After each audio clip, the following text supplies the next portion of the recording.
like a couple of immune boosting peptides. So the T alpha 1 and LL37.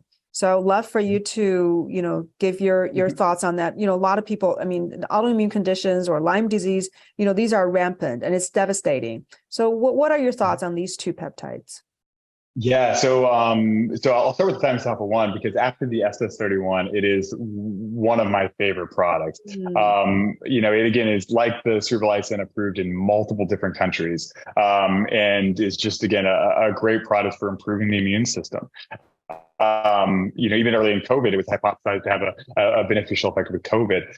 It was actually even nominated for FDA approval here in the United States to be given as an adjuvant to vaccines to make them work better, as well as to be used with certain types of cancers to help the immune system fight your own cancer. And so the thymus alpha one as an immune stimulant is a product I certainly like. Again, it's a natural product as well. One of my other anecdotes that I always like to mention about that is that thymus alpha 1 is upregulated significantly during pregnancy as a way to sort of help the body's immune system function for essentially two people. And so that's actually one of the biggest times we see massive increases of its own production naturally. So I'm a huge fan of the thymus alpha 1. I think it's very hard to dose it incorrectly or too often or for conditions. Almost any condition, it has a sort of an immune normalizing effect. So I'm a very, very big fan. Well, my question is, if you're coming down with a cold, if you ever come down with a cold, will you grab a T alpha 1 right away? Certainly. Yeah, certainly. Yes. And definitely in those days of COVID, I was keeping it around. I'll tell you that for sure. But yes, so I think that, its ability to help with a multitude of viral infections, to help even, with cancer, improving the immune system and decreasing that immunescence that we see with age. Definitely a big fan of the thymus alpha 1. And what about the LL37?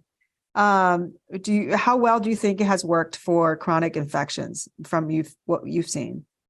I am not as big of a fan of the LL37.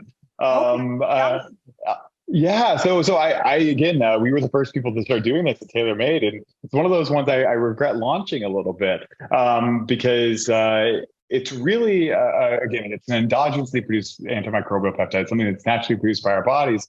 But the problem, I think, is dosing it systemically because the LO37 can activate 7 different types of receptors, all with different mechanisms of action. And so knowing what receptors is actually activating and where it's actually activating is very, very complicated. And there have now been even more recent studies showing that LO37 has been linked to things like Alzheimer's, among others. And so, again, I think linked, that you mean causing?